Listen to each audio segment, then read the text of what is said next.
Uranie est intimement lié à l'évolution moderne du trotteur français. Les invités du président de Montesson la connaissent à travers un des salons les plus chics de l'hippodrome de Vincennes, mais les éleveurs lui sont redevables des courants de sang franco-américains les plus recherchés actuellement par l'entremise de ses deux fils prodiges, Kéros et Ogaden. Triple lauréate du prix d'Amérique, ce fut la première, en 1926, 27 et 28, Uranie remporta le prix d'Italie en 1929. Entre les deux guerres, plusieurs épreuves furent créées en hommage aux grandes puissances occidentales. De cette époque, il ne reste plus que le prix d'Amérique, le prix de France étant alors couru sous la selle, tandis que le prix de Belgique, sous sa forme actuelle, est une création récente. En 1930, Uranie dispose de Benjamin III dans le prix d'Amérique, mais elle doit s'incliner devant Amazon B, une fille du grand Passeport, qui s'adjugea le célèbre classique en 1923 et 24. À cet égard, il est amusant de noter que Passeport est le seul lauréat du prix d'Amérique qui ait produit un autre vainqueur de prix d'Amérique. Rappel de la carrière d'Uranie, une fille d'Intermède et Pastourelle, entraînée et drivée par Capovilla, 3 fois victorieuse dans le prix d'Amérique à Vincennes, partie pour le Haras le 26 février 1930. Carrière de 10 ans, dont 7 ans à l'entraînement, 74 courses, 44 victoires, 205 km en course, gain 1 224 500 francs. Javary, 17e lauréat en 1936 par terrain lourd, a pourtant lui aussi presque réussi par l'intermédiaire de son fils Vermont qui engendra la populaire Roseau. Autre jument d'exception, Cancanière inscrit son nom au palmarès du prix d'Amérique en 1952. Cancanière, c'est aussi la maîtrise d'un des hommes les plus pittoresques de l'histoire du trot, Jonel Chiriakos. Grand adepte de la course d'attente, il amène Cancanière sur la plus haute marche du podium à l'issue, regardez bien, d'un des finishes les plus étourdissants de l'histoire du prix d'Amérique.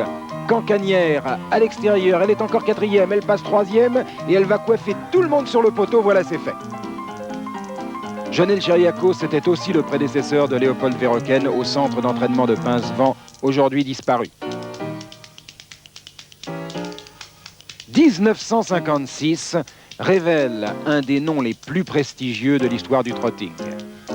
L'homme de la rue s'en souvient encore, peut-être parce qu'elle avait un nom qui lui collait si bien à la peau, Gélinote la superbe, Gélinote l'arachnéenne, la rose des vents.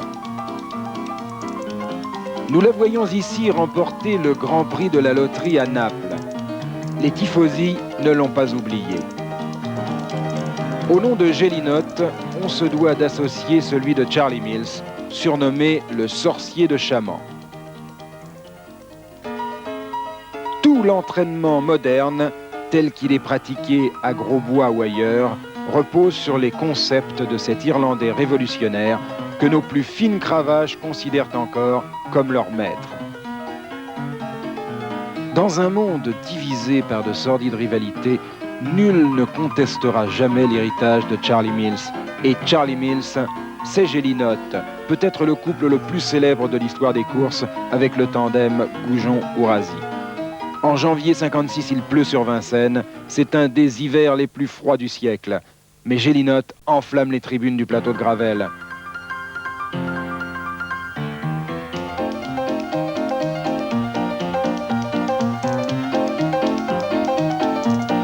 Un an plus tard, la jument ailée de Madame Carl va épingler un second prix d'Amérique à son palmarès.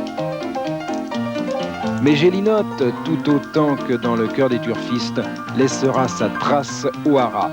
À la manière d'Uranie, dont elle est la petite fille par son père Kéros, Gélinote donnera naissance à un grand géniteur, Ura, dont le père, Carioca II, est un fils de l'américain Sam Williams. 30 ans après sa mère, Ura perpétuera le sang de Gélinote au palmarès du prix d'Amérique, avec l'Urabeau, vainqueur en 84, mais aussi grâce à Greyhound, le père d'Ourasi.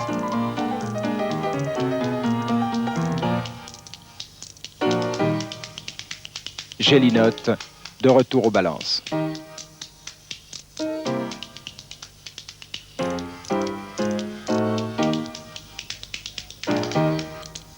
Monsieur et Madame Carl, des propriétaires comblés.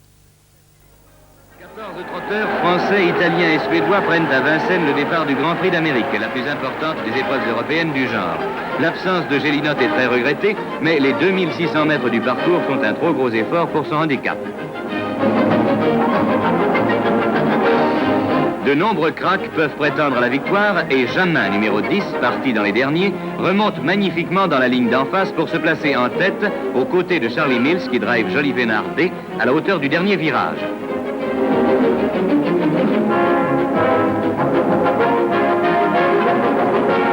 Distancé pour allure irrégulière, Jolivet Nardet n'est plus là sur la fin et Jamin fonce vers le poteau sans être inquiété.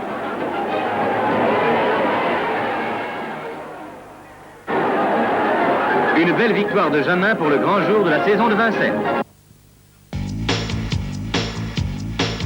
1965. C'est la première fois, la toute première fois, que le départ du Prix d'Amérique est donné à l'autostart.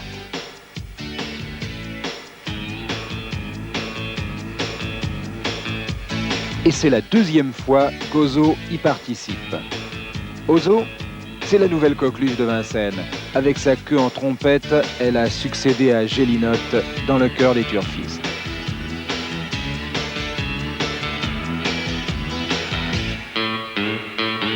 Né dans la Manche, à Villedieu-les-Poêles, Ozo est la propriété d'un petit éleveur propriétaire, Roger Massu, ce qui la rend encore plus sympathique aux yeux des pelousards, très attachés à la tradition populaire du trot.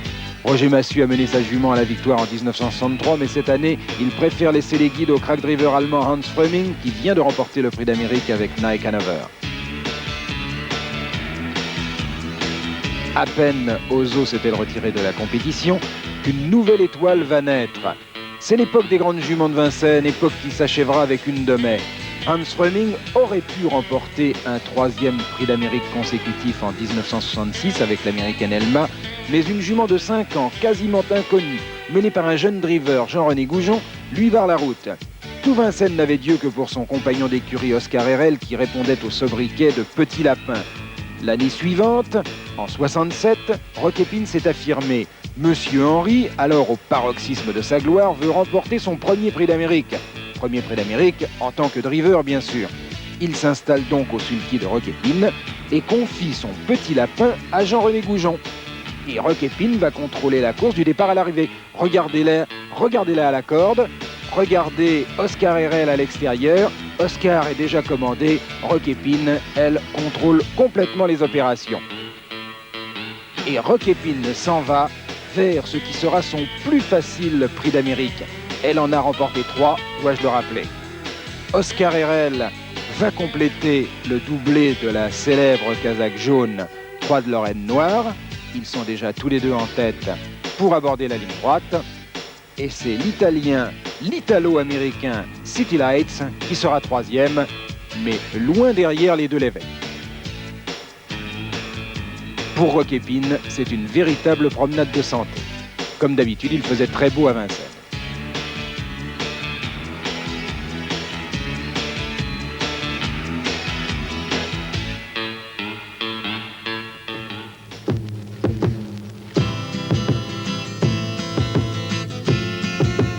« 1970 a vu la mise hors course du favori Upsalin au départ. 2 ans plus tard, un nouveau drame s'abat sur le Prix d'Amérique en général et sur l'infortuné Une de Mai en particulier. Cette jument de légende a tout gagné, dans le monde entier. Il ne lui reste plus que le Prix d'Amérique dont elle fut déjà 2e et 3e. Cette fois, elle est en passe de le faire. Regardez-la, Une de Mai en seconde position. Ça y est, Une de Mai va vaincre le cygne indien. Elle sera enfin prophète en son pays. Lorsque, et voilà c'est le drame, Une de Mai, la roue de son sulky s'accroche dans celle de Vismy. Témoin de l'accident, Titanium Pello en profite pour démarrer et se place hors de portée de ses adversaires. Pour Une de Mai, c'est terminé.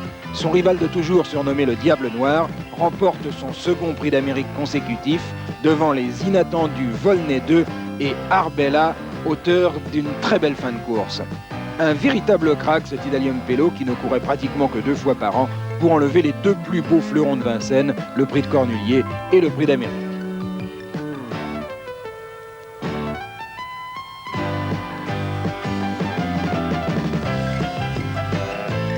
1977, l'ère du rouleau compresseur touche à sa fin. Marqué par la limite d'âge, Bellino II dispute son dernier prix d'Amérique. Mais il ne va pas quitter la scène sans établir un nouveau record. Comme Urani et Roquépine, il court pour le hat-trick. Et ça commence bien mal, avec un départ catastrophique. Mais vous allez voir ou revoir ce qu'était Bellino. Après avoir aplati tout le peloton de sa foulée lourde mais souveraine, le voici aux prises avec Eleazar, auquel il a rendu une bonne vingtaine de mètres. Le rusé Verhoeven, qui connaît bien Bellino pour l'avoir drivé, le laisse partir, pour ensuite relancer Eleazar à l'attaque. On se dit cette fois, c'est fini, Bellino ne gagnera pas. D'ailleurs, Eleazar donne un court instant l'impression de le dominer, mais Bellino ne cède pas et la pointe d'Eleazar vient se casser sur son armure. Vous comprenez pourquoi on l'appelait le rouleau compresseur? Regardez au ralenti. Ça y est, Bellino repart. Et pourtant, je suis sûr qu'Eleazar avait réussi à le dominer à 100 mètres du poteau. Mais Bellino, c'était Bellino. Pour bien mesurer son exploit, il faut savoir qu'Eleazar, ce n'était vraiment pas n'importe qui. Fils de l'illustre Kerjak, il ne partira pas au haras sans un prix d'Amérique. Regardons-le 3 ans après, réaliser le rêve de son propriétaire, Alec Vesveler. Plus de Bellino pour lui barrer la route, mais un certain Grand Pré qui s'est permis 2 ans plus tôt de faire tomber le record d'une seconde, sans autostart, excusez du peu. Adolphe Duvivier et Idéal du Gazo se disputent le droit de mener dans la montée, faisant ainsi le jeu, sans le savoir, de Grand Pré et Eleazar, que l'on va retrouver à l'entrée de la ligne droite. Les voici. Et dans la ligne droite, ce dernier est impérial. Eleazar ne laisse à personne l'illusion d'une escarmouche. 8 jours plus tard, d'ailleurs, il remportera aussi le Prix de France, tirant sa révérence avec panache.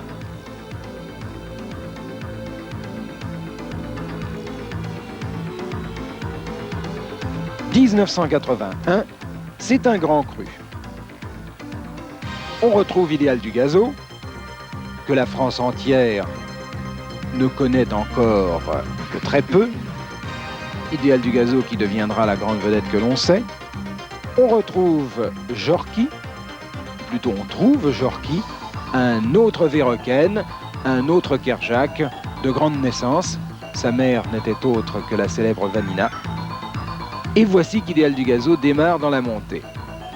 Un démarrage à la Eugène Lefebvre. Et c'est là, et c'est dans ces moments-là que Petit Bonhomme, comme on l'a surnommé par la suite, va devenir populaire. Idéal du Gazo acheté pour une bouchée de pain, entraîné par un quasi-inconnu, Eugène Lefebvre, eh bien Idéal du Gazo va faire trembler, va faire vibrer non seulement Vincennes, mais la France entière. Idéal du Gazo qui a complètement disparu du champ de notre caméra, poursuivi à distance par Jorki. Et puis regardez bien la jument qui vient en 3e position, c'est Classical Way, la meilleure jument américaine. Elle a tout gagné, toutes les grandes classiques aux États-Unis. Elle dispute son premier prix d'Amérique et c'est la 2e fois seulement qu'elle foule la piste de Vincennes. Elle n'est pas habituée à partir aux élastiques, elle a pris un départ catastrophique et pourtant elle est 3e. Elle ne peut évidemment rien faire contre Idéal du Gazo. Jorki non plus ne peut rien faire contre Idéal du Gazo, mais il est bon second et Classical Way sera 3e. Avec un départ de l'Autostar une semaine plus tard, elle remportera le Prix de France dont elle fera tomber le record. Idéal du Gazo, Jorki, Classical Way, c'était vraiment une très très grande cuvée. En 1982, on retrouve Idéal du Gazo dont c'est la 3e participation au Prix d'Amérique. Léopold Verhoeven, lui, n'est plus associé ni à Eleazar, bien sûr, ni à Jorki, mais à Kizin. Et c'est Kizin qui est en train de régler l'allure dans le premier tournant du Prix d'Amérique. Et regardez, à gauche de votre écran, en 4e, même 5e épaisseur, qui vient très vite, eh bien c'est Petit Bonhomme. À ses côtés, Giosko, la célèbre Kazakh Lévesque, menée par Jean-René Goujon. Giosko qui effectue sa rentrée dans le Prix d'Amérique. Alors ça, c'est très osé. Il faut être un bon cheval pour faire ça et pour le faire bien. Dans la montée, Kizin a rétrogradé. C'est Kézertro, le champion du monté, qui est en tête avec Ino Ludois à ses côtés. Et derrière, on commence à voir venir Giosko. Giosko, c'est un fils de Kyoko dont il a la tête. Regardez, il a une liste en tête. Il boit dans son blanc, comme on dit. Et Idéal du Gazo, bien sûr, toujours là. Alors, Idéal du Gazo, maintenant, laisse Kézertro sur place, qui fait une faute, d'ailleurs ne pouvant suivre Idéal du Gazo, et il va clouer tout le monde sur place. Regardez, comme il a fait 2 ans auparavant, le petit bonhomme. Eugène Lefebvre a été très critiqué pour cette tactique. Il a été critiqué parce qu'il a été battu. S'il avait gagné, on aurait crié au génie. Mais pour l'instant, qui peut suivre Idéal du Gazo? Personne. Il y a Giosco derrière. Il y a Hino Ludois qui est complètement battu. Seul Giosco donne l'impression qu'il va peut-être être second. Il y a Lançon, il y a Kizin à la corde, mais Kizin est au bout du rouleau. Il y a Imour qui vient très fort à l'extérieur. Imour qui a fait sa course de rentrée dans une course d'amateur à Bordeaux et qui va peut-être venir coiffer tout le monde. Imour sur le poteau, il y aura photo. La photo va durer très longtemps. Elle va durer un quart d'heure et ce sera Imour qui battra Giosco d'un nez, alors qu'Idéal du Gazo, complètement épuisé, a dû se contenter de la 3e place. En 83, on retrouve Petit Bonhomme qui en a gros sur le cœur parce que lui aussi il aurait peut-être pu remporter 3 prix d'Amérique s'il n'était tombé sur Giosco, sur un Imour particulièrement brillant dans une grande période de forme et mené à la perfection par Jean-Pierre Dubois. Petit Bonhomme qui en a gros sur le cœur mais qui se dit quand même, alors que maintenant la France entière le porte dans son estime, qui se dit quand même, je vais remporter mon second prix d'Amérique. Et le voici, Petit Bonhomme. Il y a Lurabo. Attention à Lurabo, c'est sa première incursion dans le prix d'Amérique. Il est en tête, c'est un fils d'Urat, un très bon poulain entraîné par Jean-Loup Peupion. C'est devenu maintenant un cheval extrêmement solide. Il y a Lutin d'Isigny, un autre aile de la meilleure cuvée. Il y a également Kémilla qui n'est pas loin. Lurabo, alors qu'il pleut, la pluie redouble ce dimanche à Vincennes, ce qui est très rare pour un dimanche de janvier, vous en conviendrez. La pluie redouble, Lurabo a encore le meilleur, mais Idéal du Gazo se rapproche très vite à l'extérieur. Il va y avoir une belle empoignade. Minou Goujon se dit, je vais peut-être remporter un 2e prix d'Amérique, il lui faudra attendre 1 an. Idéal du Gazo passe à l'attaque. Ah, il n'est pas dans des allures d'une pureté exceptionnelle, notre Idéal du Gazo. Mais il est tellement populaire, on a tellement envie de le voir remporter un second prix d'Amérique. Eh bien, les commissaires n'ouvriront même pas d'enquête. Ils le maintiendront à cette place. Lurabo sera second. Et la 3e place sera pour le brave et valeureux Lutin d'Isigny, qui lui aussi n'en restera pas là. En 84, cette fois-ci, Lurabo est à son apogée. D'ailleurs, Minou Goujon ne s'embarrasse d'aucune tactique avec lui, c'est un cheval qui aime aller devant, alors pourquoi pas. Lurabo est un cheval dur, c'est un vrai roc, il n'a pas à proprement parler de pointe de vitesse, mais il résiste à toutes les attaques, quand il est au top, quand il est au mieux, et c'est le cas en 1984, Jean-Loup Peupion l'a amené au summum de sa forme. Et Lurabo sera au commandement d'un bout à l'autre de la course. Et regardez, il repleut cette année. 2 années consécutives à Vincennes où il fait mauvais pour le prix d'Amérique, c'est excessivement rare. Une attaque de Jorki, Lurabo, Jorki, le pauvre Jorki qui n'a jamais réussi à remporter son prix d'Amérique, et pourtant ce n'est pas faute d'avoir essayé. Il a été battu par Idéal du Gazo. Cette fois-ci, Jorki va peut-être gagner. Non, car Lurabo tient bon. Derrière, il n'y a plus personne, c'est la débandade et la course tourne à un duel, à une passe d'armes entre Lurabo à la corde et Jorki. Une passe d'armes qui ne durera pas très longtemps car Lurabo n'est jamais réellement inquiété. Jorki se porte à une demi-longueur, il arrivera à une encolure mais jamais plus. Et Lurabo repart sous les sollicitations de Minou Goujon et remporte très facilement, plus facilement qu'il n'y paraît, ce prix d'Amérique devant Jorki et le gros outsider Kémilla.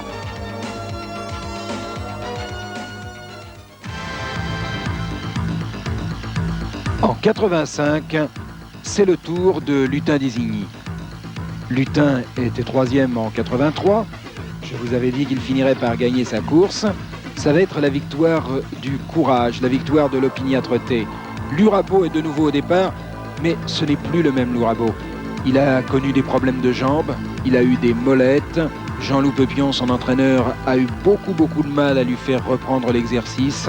Il s'y est pris progressivement, mais ce prix d'Amérique arrive peut-être un peu tôt. Et puis les jambes de Lurabo n'ont plus tout à fait leur souplesse d'antan. Et c'est un cheval un peu diminué, un peu grippé, qui participe à ce prix d'Amérique. Et pourtant, ô combien courageux. Regardez-le, le fils de Urat. Il est encore en tête, sa tactique favorite.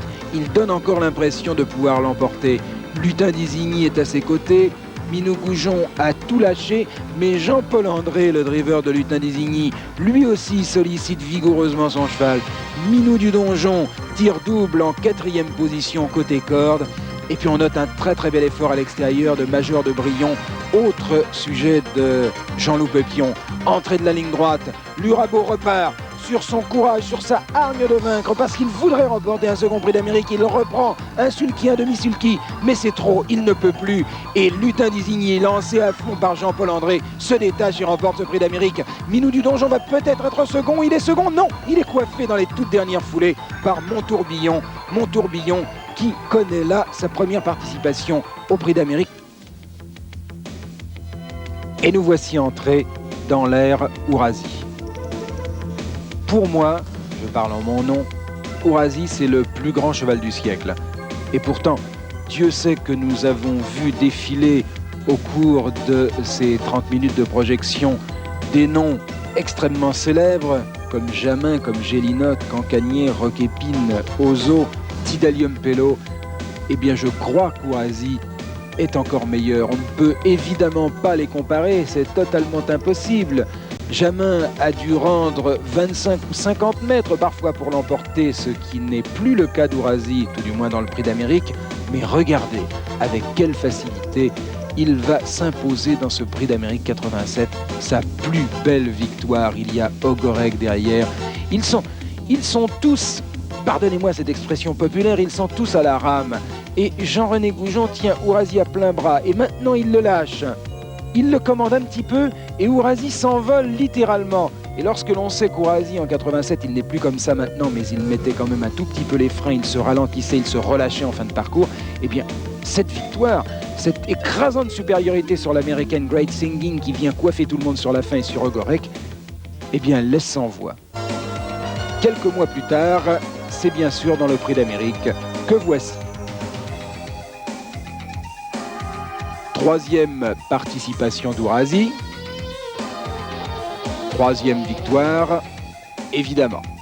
Très bon départ pour Ourasi à l'extérieur, mais un départ encore plus volant pour Great Singing, la petite américano-canado-suédoise, appelez-la comme vous voudrez. Great Singing qui est une jument qui finit fort si elle attend et qui ne finit plus du tout quand elle mène. Regardez, vous en avez la confirmation sur ces images. Un seul adversaire ose tenir tête au roi. Il s'agit, mais oui, c'est lui, Permissionnaire, qui était 3e à Beaumont-de-Lomagne, 3e loin derrière Ourasi. Et bien là, il n'est pas loin devant, mais il est quand même devant. Sorti du dernier tournant, on a une petite hésitation. Ourasi, ce n'est pas aussi facile que les autres années.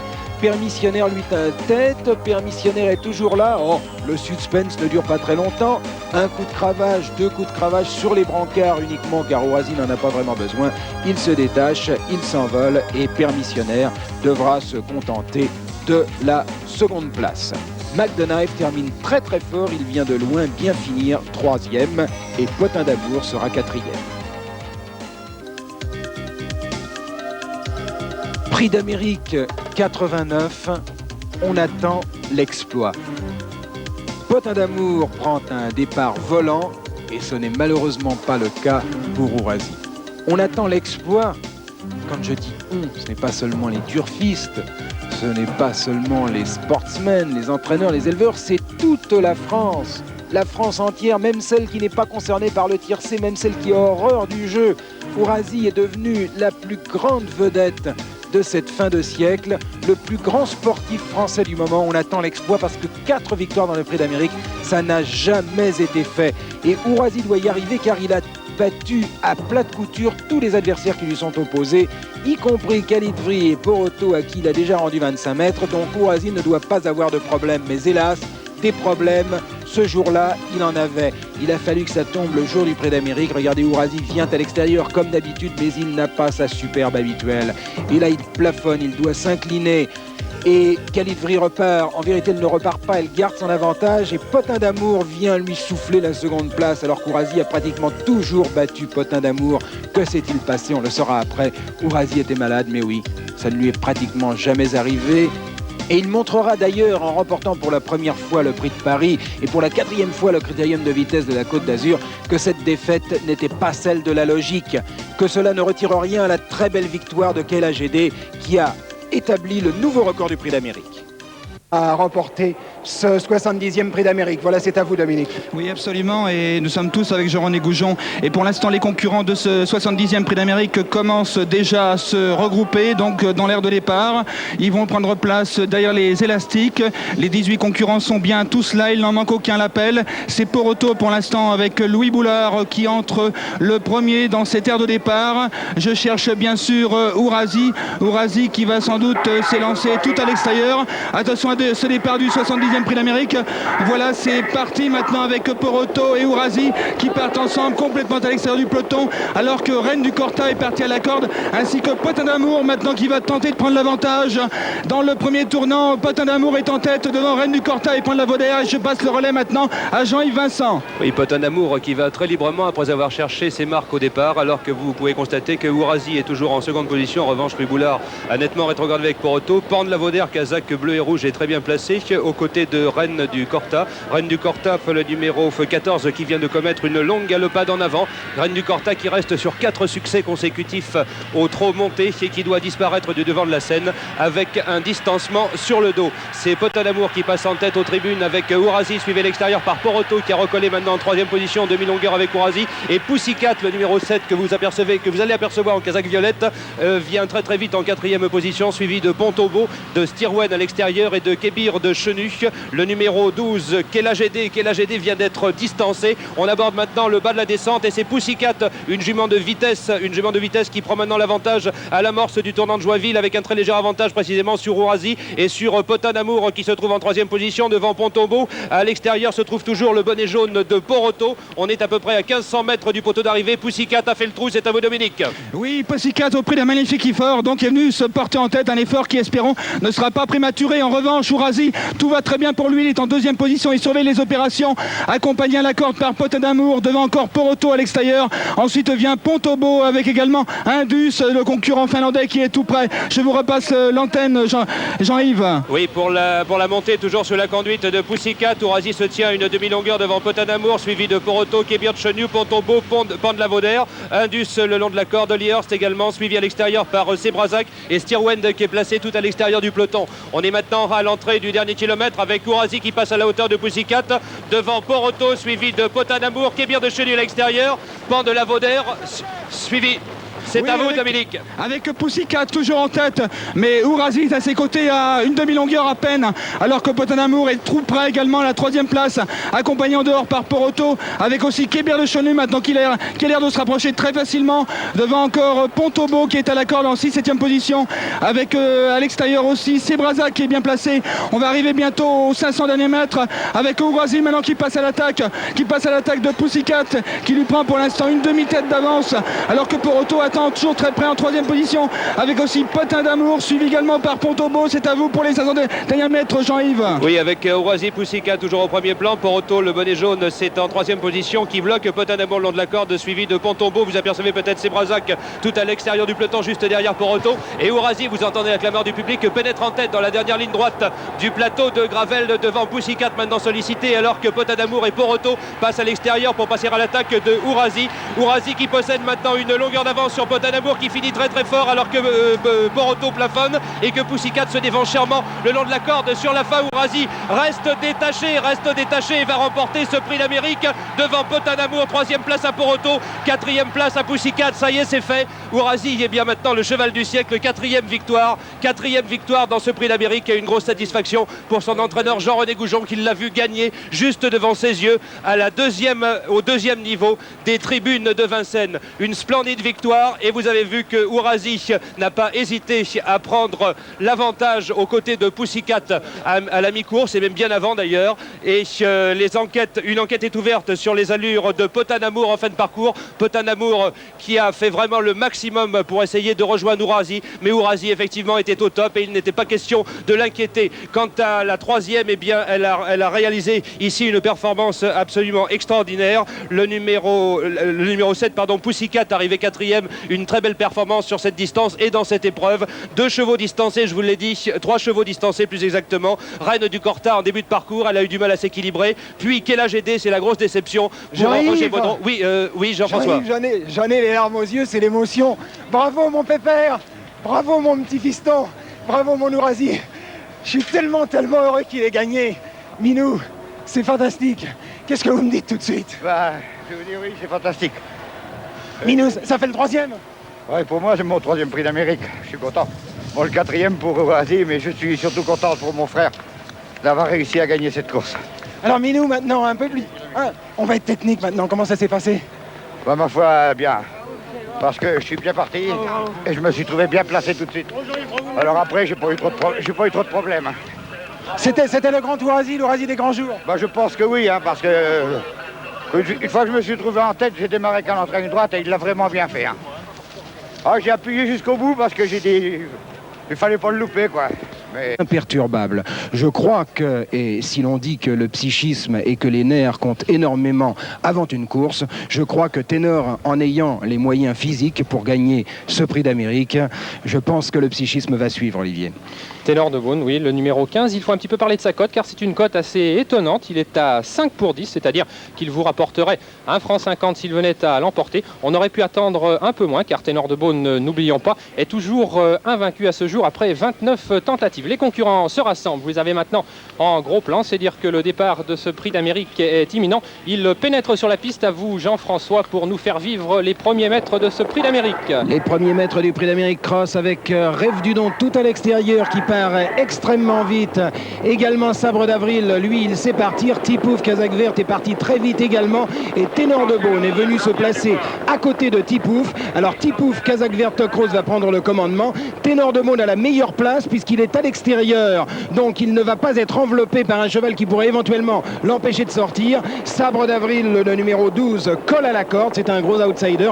En principe il ne devrait pas aller au bout et je pense que Jean-Baptiste Bossuet a repris pour peut-être trouver un lièvre, un cheval qui va passer devant lui, peut-être Rêve du Don qui vient à l'extérieur et qui va l'emmener dans la descente, Olivier. Jean-François, c'est déjà fini pour Ambassi Lobel, le numéro 1, et pour Coglaise, alors que Rêve du Don maintenant force le train pour passer devant les tribunes sous les applaudissements du public. Rêve du Don, tête et corde à ses côtés, Ténor de Beaune, Sabre d'Avril, 3e.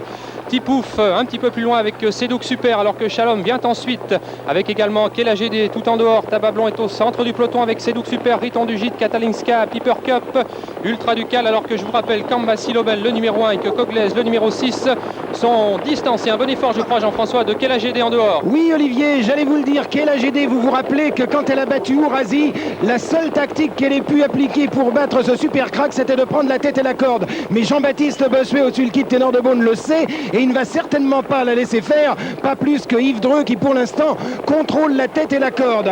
Alors Jean-Baptiste Bossuet, au lieu de se laisser tirer pour ne pas prendre le risque de se faire enfermer, il s'est mis en 2e épaisseur aux côtés de Rêve du Don. C'est dire toute la confiance qu'il a dans son cheval. De bien belles images, Jean-François. Regardons Rêve du Don côté corde, à sa hauteur, Ténor de Beaune, le grandissime favori, c'est cette casaque bleue.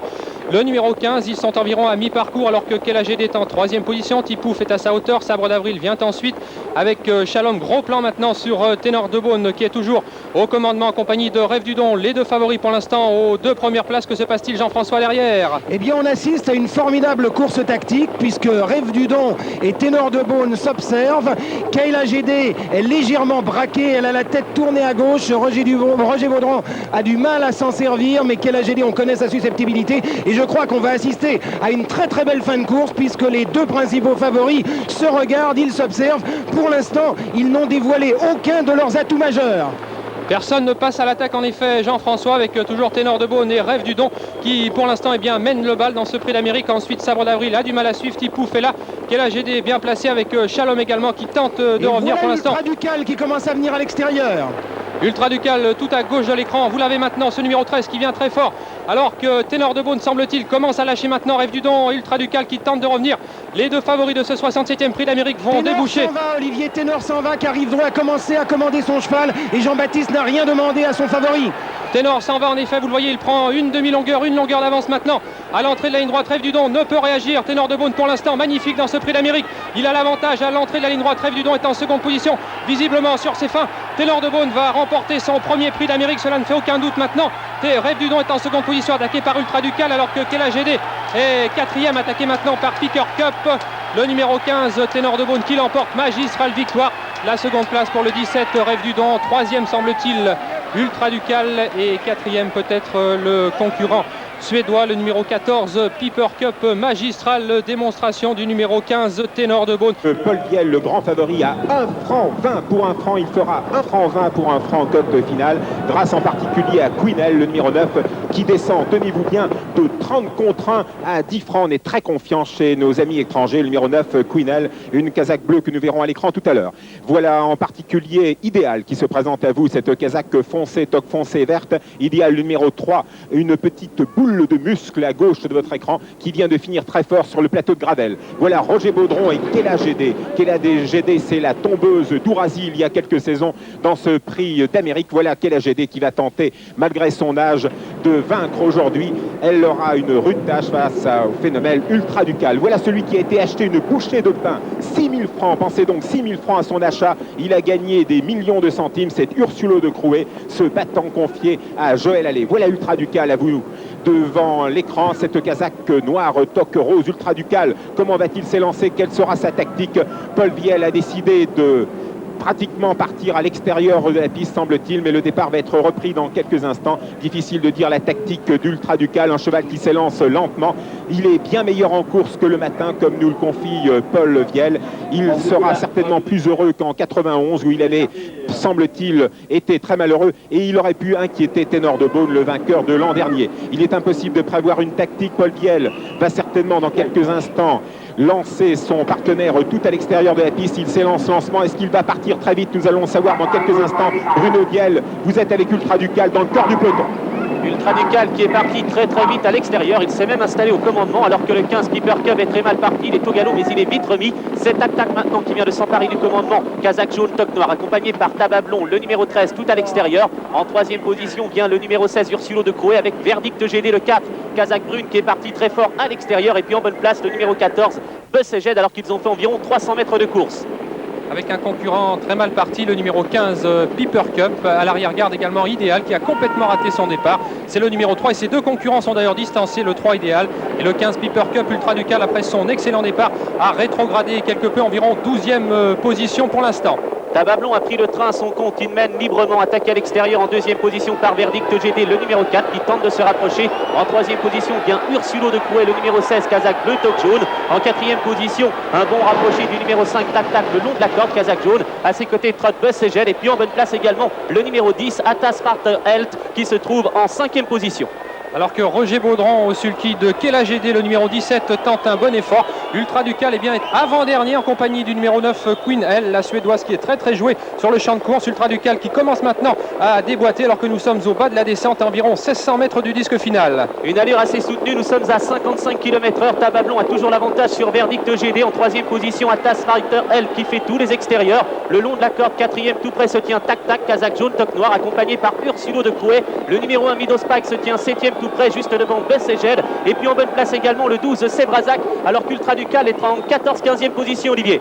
Juste devant lui se trouve Kela GD en dehors, Ukir de Gema, Katalinska. Alors qu'à l'arrière-garde, nous avons toujours la petite Queen L, Stig Johansson, son driver qui a choisi, semble-t-il, de marquer Paul Viel. Nous sommes au début de la montée, environ 1200 mètres du disque final. Tabablon qui a toujours le meilleur, Verdict GD qui accélère, qui va tenter sans doute de prendre l'avantage. En troisième position vient Atas Sparta Health. En quatrième position, trotte Ursulo de Crouet avec Tac Tac le long de la corde, Busseged. Kela GD qui se rapproche de plus en plus vite. Elle vient maintenant en sixième position. Kazakh blanche, toque rouge. Elle est suivie par Ultra Ducal qui se rapproche maintenant. Kela GD qui vient de plus en plus fort, on la suit plein écran, ce numéro 17 avec son port de tête caractéristique. Nous sommes à mi-montée, environ 900 mètres du but, un peloton extrêmement groupé dans ce 71e prix d'Amérique avec toujours l'avantage pour Verdict GD qui est en train de durcir la course à sa hauteur. Atas Fighter devant Tabablon, Ursulo de Crouet, Tac Tac, je regarde le favori Ultra Ducal, il tente de venir, vous l'avez vu tout à gauche, il est encore assez loin des premiers, on est dans le haut de la montée maintenant. Ultra Ducal qui progresse de plus en plus vite, il passe maintenant quatrième position. Paul Viel ne lui a rien demandé, Verdict GD a toujours l'avantage sur Atas Fighter L. En troisième position vient Ursulo de Crouet, puis maintenant Ultra Ducal qui semble manger ses adversaires tout à l'extérieur. Ultra Ducal tout à gauche de l'écran, c'est le Kazakh noir, Tokros qui vient de plus en plus vite, toujours côté corde. Verdict GD qui tient bon. Atas Fighter à sa hauteur. Ursulo Troué avec son museau blanc est toujours bien placé, le numéro 16. Et Ultra Ducal qui passe à l'attaque maintenant, tout en dehors. Le numéro 18 qui vient de plus en plus vite alors qu'il reste 300 mètres à parcourir. Les concurrents qui abordent la ligne d'arrivée. Ultra Ducal à l'avantage face à Verdict GD devant Ursulo Troué. Atas Fighter qui semble-t-il plafonne. Verdict GD botte à botte avec Ultra Ducal alors qu'Ursulo Troué est troisième et que Queen, elle, tout à l'extérieur, va finir de plus en plus vite. Ultra Ducal va remporter son premier prix d'Amérique maintenant. Verdict GD se défend comme un beau diable. Ultra Ducal le 18, mais Verdict GD revient maintenant. L'attaquer côté corde, Ultra Ducal, Verdict GD, c'est magnifique. Ultra Ducal qui va résister à Verdict GD. Queen, elle, sera troisième devant Ursulo de Crouet côté corde qui s'empare de la 4e place. Ensuite, eh bien, peut-être Kela GD, le numéro 17 pour la 5e place. Nous allons revoir tout cela sur le ralenti. Quel spectacle fabuleux, quelle ligne droite, en tout cas enthousiasmante, entre Verdict GD et Ultra Ducal, le numéro 18, qui a peut-être conservé le meilleur jusqu'au bout. Mais vous le voyez, Jean-Claude Allais qui flatte son cheval. Alors nous allons revoir sur le ralenti qu'il a emporté de ce numéro 4 Verdict GD et du numéro 18 Ultra Ducal. Ultra Ducal qui a pris facilement l'avantage peu après l'entrée de la ligne droite, mais il va être attaqué à son intérieur par Verdict GD. Magnifique Verdict GD car il n'a que 5 ans. Ultra Ducal, Verdict GD, botte à botte. Toujours Ultra Ducal, Verdict GD. Vous le voyez, c'est très très pointu.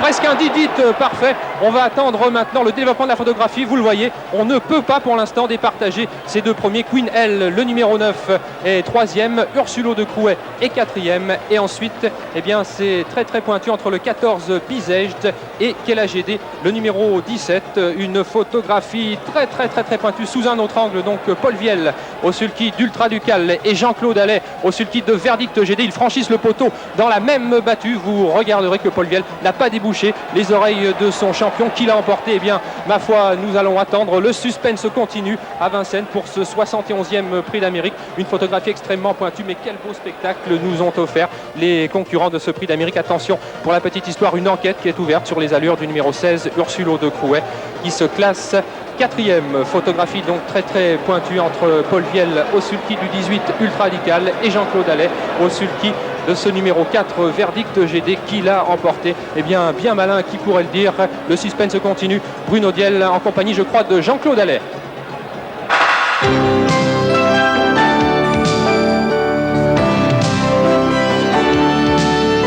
Les concurrents qui vont rentrer dans quelques instants dans les raquettes de départ. Quant à nous, il est temps d'aller rejoindre Bruno Diel avec une attention toute particulière sur Sikov qui était très nerveux tout à l'heure, Bruno.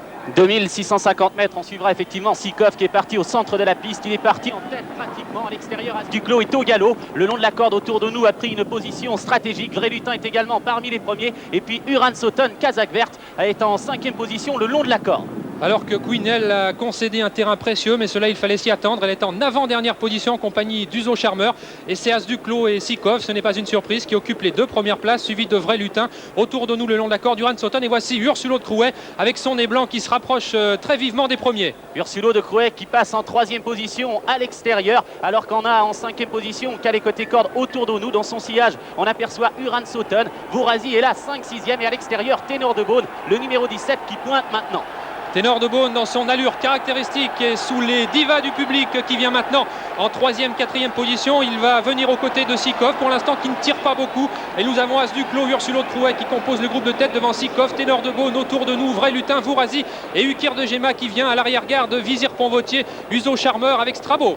Une allure assez soutenue dans la descente sous l'impulsion Duclos, Ursulo de Crouet pratiquement sur la même ligne. À leur extérieur, voilà maintenant très fort Ukir de Gema qui pointe. On est en bonne position Ténor de Beaune. On a également Sikov, le numéro 10, Kazakh rouge et jaune. Autour de nous, Kazakh bleu trotte en 6e position. Vrélutin est à ses côtés pour le moment.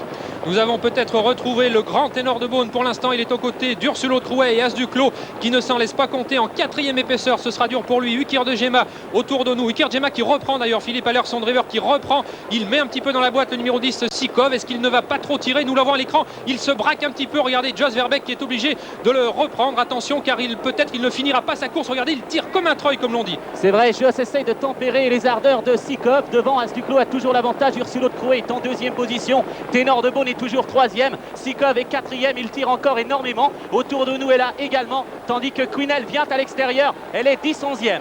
On l'aperçoit, on l'a aperçu, la petite Queenel, alors que là nous sommes actuellement au cœur du peloton avec autour de nous Vrailutin et voici Vourazy, le numéro 6 dont Bernard Ogier a attendu le dernier kilomètre. Ils viennent de passer le poteau du dernier 1000 mètres et Vourazy commence sa progression à l'extérieur. Sikov pour l'instant est complètement enfermé dans le peloton. L'allure qui s'accélère avec Ursulo de Crouet, As Duclos qui ont toujours l'avantage. Ténor de Beaune qui est là également. Sikov qui possède beaucoup de ressources, qui trotte en 4e position. Vourazy est à son extérieur. Autour de nous le 13 et la cale côté corde. Vrailutin, beaucoup de ressources également, de même que Uran Sutton et Queenel qui vient très fort à l'extérieur. Et à l'image de ce meeting, rien n'est joué car tous les concurrents possèdent encore une chance, pas de l'emporter, mais de participer à l'arrivée. Il reste 600 mètres à parcourir. As Duclos, Ursulo de Crouet et Ténor de Beaune sont pratiquement sur la même ligne. Queenel qui est obligé de virer très au large en dehors de Vourazy qui est aux côtés de Sikov et d'autour de nous. As Duclos qui a toujours l'avantage sur Ursulo de Crouet qui va plutôt librement. Ténor de Beaune est 3e. Le long de la corde autour de nous a des ressources et Uran Sutton qui vient très facilement maintenant. As Duclos qui est débordé par Ursulo de Crouet, Ténor de Beaune est 2e.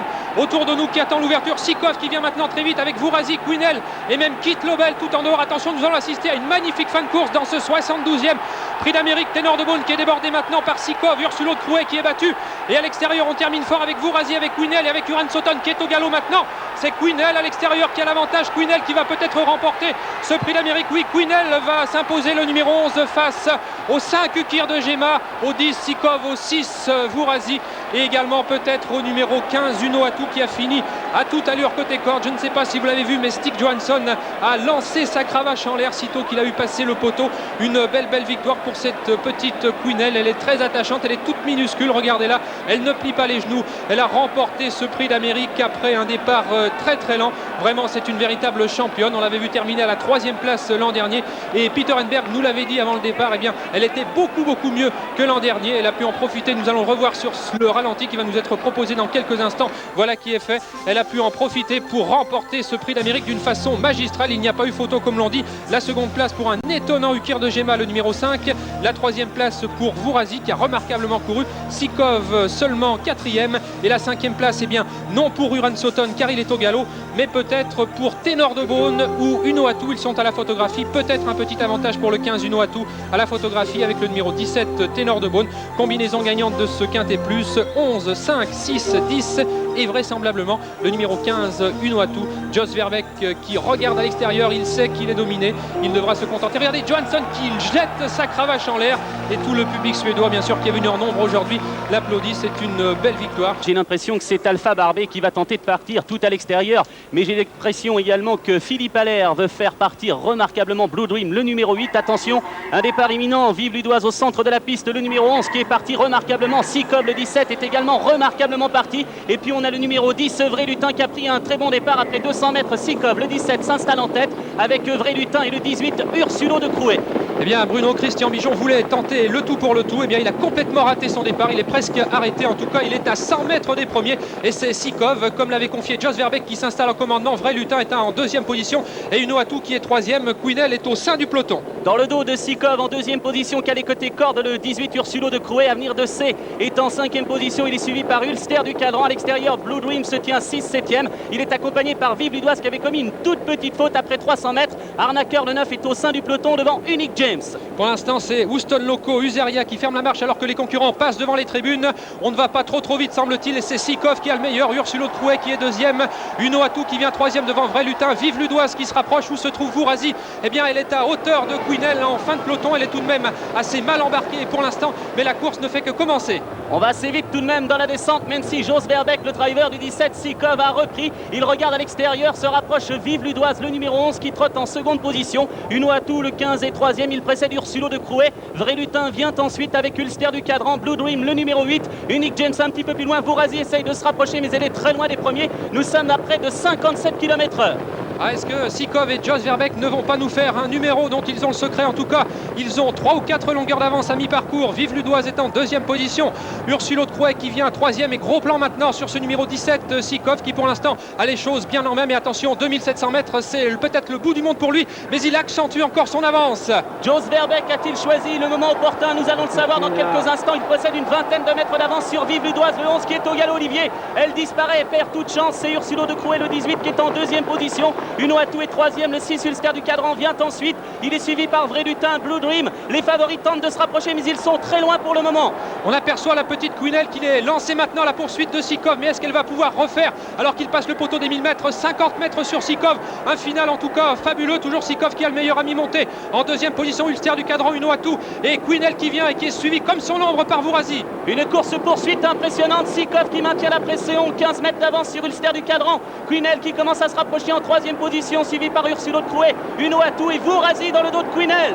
Il reste 600 mètres à parcourir avec Sikov qui a toujours nettement le meilleur sur Ursulo de Crouet. Ulster du cadran qui vient ensuite avec Unoatu. Quinel qui se rapproche maintenant avec son petit museau blanc et ses allures aériennes.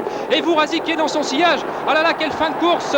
Bernard Ogier qui tente de faire le tour de Quinel. C'est superbe, mais Sikov maintient toujours la tête et la corde. Il possède une dizaine de mètres d'avance sur Vourazy qui semble aller admirablement. Quinel va admirablement également en troisième position devant Ulster du cadran, Unoatu, Blue Dream. Sikov qui a réduit l'allure, vous l'avez vu, Jos Verbeek qui donne quelques coups de cravache et Vourazy qui semble pour l'instant aller mieux que Quinel. Ah là là, Vourazy qui est lancé à la poursuite de Sikov, Quinel est troisième suivi d'Arnaqueur. Sikov n'a plus que 6 ou 7 mètres d'avance sur Vourazy, Quinel qui se lance à sa poursuite, attention Arnaqueur qui vient très fort. Ah, la ligne droite va être très très longue pour Sikov qui a toujours le prix d'Amérique à sa main pour l'instant. Mais Vourazy est lancé à sa poursuite à la lutte avec Quinel, Arnaqueur, Unoatu. Toujours Sikov qui a le meilleur alors qu'il reste 50 mètres à parcourir. Vourazy qui vient l'attaquer maintenant. Vourazy, Sikov. Sikov qui remporte ce prix d'Amérique devant Vourazy, Quinel, Unoatu, Arnaqueur, cinquième, fabuleux Quinel, fabuleux Jos Verbeek qui a réussi un tour dont il a le secret pour remporter ce prix d'Amérique. Je crois que le numéro 17, Sikov, l'a emporté. L'an dernier, eh bien, il avait sans doute manqué de fraîcheur pour remporter cette épreuve. Cette fois-ci, eh bien, on avait évité les grandes batailles d'avant en prix d'Amérique. Il n'avait couru qu'à une seule reprise. Il était reparti ensuite en Allemagne et bien lui en a pris puisque Sikov a su fournir le lauréat de ce prix d'Amérique. Tout de suite, je vous propose de revoir son arrivée au ralenti, vraiment fabuleux ce qu'a réussi Jos Verbeek avec Sikov. Sikov, le numéro 17 qui s'impose. C'était l'un des principaux opposants à Quinel. Sa cote était de 9 contre 1. Sikov qui résiste jusqu'au bout à une fabuleuse Vourazy car elle a dû tourner autour de Quinel dans le dernier tournant. Et le 17 Sikov contient, je pense, son retour jusqu'au poteau. Vourazy est deuxième. La troisième place pour Quinel, le 16. Quatrième, Arnaqueur, le numéro 9. Et cinquième, Unoatu qui portait le numéro 15.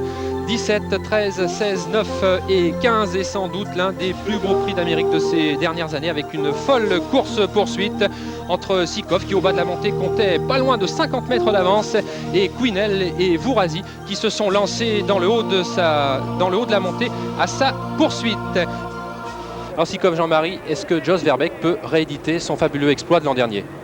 Je pense que s'il essaie de s'évader comme il l'a fait l'an dernier en plaine, il y a bien des chances pour que cette fois-ci le peloton ne le laisse pas jouer la même musique. Sans doute, on va cette fois-ci le surveiller de très très près. Voilà, les concurrents sont en passe de s'élancer pour ce prix d'Amérique qui s'annonce formidable avec une grandissime favorite bien sûr. On le rappelle, le numéro 17 Vourazy et on rejoint tout de suite en bordure de piste Bruno Diel. Oui Olivier, avec des drivers très concentrés, c'est le numéro 2 Sinus d'Odyssée qui va tenter de partir complètement à l'extérieur. Petite bousculade, les voilà qui viennent de s'élancer. Un départ qui a souri à Vanilly, à Cèdre du Vivier et surtout à Gian Force, le numéro 12 qui part toujours très lentement, qui s'empare du commandement après 50 mètres. Cèdre du Vivier est deuxième, Blue Dream troisième. Quant à la favorite Vourazy, le 17, elle est partie en 7 ou 8e position.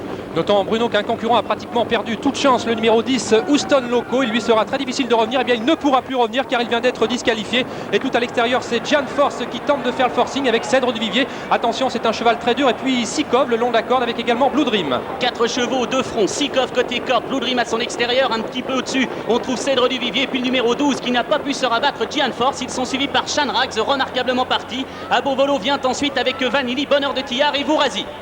Ils vont passer devant les tribunes avec 4 trotteurs de front, avec à l'extérieur ce numéro 12 Gian Force qui tente de s'emparer du commandement, mais on lui résiste avec Blue Dream, avec Cèdre du Vivier, avec également Sikov, avec le numéro 7 Shanrax qui est beaucoup mieux parti qu'il ne l'avait fait dans le prix de Belgique puisqu'il trotte en 4e position, suivi encore par Abovolo, Vanilly, Vourazy, Unoatu, Bonheur de Tillard et puis également tout à l'extérieur Ina Scott. Nous approchons les 60 km/h dans le bas de la descente et on n'a pas laissé Olegop et Gian Force se rabattre. Sikov qui contrôle les opérations pour le moment. Blue Dream est à son extérieur, Cèdre du Vivier 3e, Gian Force 4e, Shanrax vient ensuite. Abovolo est en 6e position devant Vanilly, Vourazy avec Bonheur de Tillard, Ina Scott un petit peu plus loin, Unoatu avec Useria, Quinel est parmi les dernières. Et puis notons également que Balouboy, Sinus d'Odyssée sont pour l'instant assez mal placés puisqu'ils ferment la marche. Nous sommes environ à 1500 mètres du disque final avec Giant Force qui a pu maintenant se rabattre. Sikov est en deuxième position, tirant un tout petit peu. Nous avons ensuite Blue Dream toujours en bonne place, accompagné par Giant Force. Et puis on tente de faire le forcing maintenant avec Shanrax, le numéro 7. Oui, Noralf Bracken vient de lui déboucher les oreilles à l'instant. Shanrax qui tente d'accélérer, de prendre l'avantage à Giant Force et Cèdre du Vivier, alors que Sikov est en position stratégique 4e. Il est suivi encore par Blue Dream. Abovolo est en 6e position. Voilà Queenel à l'extérieur. Vourazy est enfermé pour le moment. Vourazy actuellement en 6-7e position. Nous sommes à environ 1000 mètres du disque final avec Cèdre du Vivier, le Benjamin de l'épreuve, qui pour l'instant n'est pas ridicule. Nous avons le long de la corde Giant Force avec également Shanrax. Et puis voici Queenel, on l'aperçoit dans ses allures caractéristiques tout à l'extérieur, suivi comme son ombre par Vourazy. Pour l'instant Bernard Roger qui a un très bon parcours. Blue Dream est en position d'attente, 5-6e, précédent encore Sikov, toujours le long de la corde. Les choses sérieuses commencent à l'extérieur. Noralf Bracken vient de demander à son cheval d'accélérer. Le numéro 7, il prend l'avantage. Shanrax, il est suivi par Cèdre du Vivier. Queenel est 3e, Abovolo 4e. Vourazy suit Queenel comme son ombre. Giant Force a complètement faibli. Le dernier tournant avec Shanrax qui est venu se porter à hauteur de Cèdre du Vivier. Nous avons ensuite Abovolo qui est presque rejointe par Queenel. Et puis voici Vourazy qui est en 5-6e position. Elle place maintenant son attaque alors qu'il reste 500 mètres. Oui, épreuve magnifique avec Bonheur de Thiers qui a des ressources. Cèdre du Vivier qui fausse compagnie à ses adversaires. En deuxième position, Queenel. Abovolo qui a beaucoup de ressources. Vourazy est 4e à l'extérieur. Bernard Roger ne lui a rien demandé. C'est dans quelques instants le début de la ligne droite avec Cèdre du Vivier qui est rejoint et débordé maintenant par Abovolo. Attention à Vourazy qui passe à l'attaque maintenant en 3e position devant Queenel avec Ina Scott qui a beaucoup de ressources, alors que Sinus d'Odyssée numéro 2 est au galop, de même que Bonheur de Thiers semble-t-il. Cèdre du Vivier, Abovolo sont attaqués maintenant par Vourazy. Attention à Ina Scott. Est-ce que Madame Hélène Johansson va pour sa première participation être la première femme à remporter ce prix d'Amérique? Vourazy toujours aux prises avec Ina Scott en 3e position. Abovolo, Ina Scott, Vourazy. Oh là là, Ina Scott qui vient remporter ce prix d'Amérique. Vourazy est 2e, Abovolo 3e, Cèdre du Vivier 4e et Bonheur de Thiers 5e. Et bien voilà pour un coup d'éclat. Et bien c'est vraiment un coup de maître avec Madame Hélène Johansson qui découvrait la piste Vincennes. C'était, nous l'avions dit, la première femme à participer à ce prix d'Amérique. Et bien elle a remporté cette épreuve, la lutte avec Vourazy. Vourazy décidément marqué du signe noir dans cette épreuve qu'elle n'a toujours pas remporté. Et ce n'est pas faute d'avoir essayé. Elle a donné son maximum aujourd'hui, Vourazy, mais elle a été débordée dans les derniers mètres par ce numéro 13, Ina Scott. Ina Scott qui l'an dernier avait remporté dans son pays et également dans beaucoup de pays étrangers, notamment en Europe, plus de 32 ou 33 victoires cette saison. On doutait un petit peu de sa forme. Elle nous a apporté un démenti en ce qui concerne cette forme en venant tout à la fin dominer le numéro 17 Vourazy. Victoire donc du numéro 13 Ina Scott. Vourazy le 17 termine 2e. Abovolo qui portait le numéro 11 est 3e. La 4e place pour le numéro 4 Cèdre du Vivier. Il a tenté crânement sa chance. Il faut signaler qu'il n'est âgé que de 5 ans et il y aura, comme nous le confiait Jean-Pierre Thomas avant l'épreuve, d'autres possibilités de le gagner. Et puis la 5e place enfin pour le numéro 5 Bonheur de Thiers. Et tout de suite on va retrouver Bruno Diel avec Hélène Johansson, sans doute bien sûr ravie. Hélène, congratulations. It is a very nice, a big dream for you. C'est un très grand rêve pour vous. Yeah, it's the biggest race in the world. I had won it. It's fantastic. Voilà, c'est vraiment extraordinaire. J'ai gagné aujourd'hui. C'est le plus beau jour de ma vie. Can you explain the race, please? Est-ce que vous pouvez expliquer la course, s'il vous plaît? It was very difficult in the start, and I know it. And I get a quite good start, and I see Vourazy in front of me, and I thought that was one of the best horses. I think go behind her. Voilà, elle a suivi Vourazy, elle a pris un assez bon départ et puis dans la ligne d'arrivée elle avait beaucoup de ressources. Elle est venue coiffer Vourazy et vraiment l'emporter sûrement. A very nice finish today, vraiment un finish extraordinaire. She was very good, yes, good. She was very good today. C'était vraiment extraordinaire. How old are you and the number of the victory you have? Quel âge avez-vous et quel nombre de victoires avez-vous également? I'm 33 years old and I have won about 150 races. Voilà, j'ai gagné à peu près 140 courses, j'ai 33 ans et j'avoue que c'était vraiment extraordinaire. Congratulations, Hélène. Thank you very much.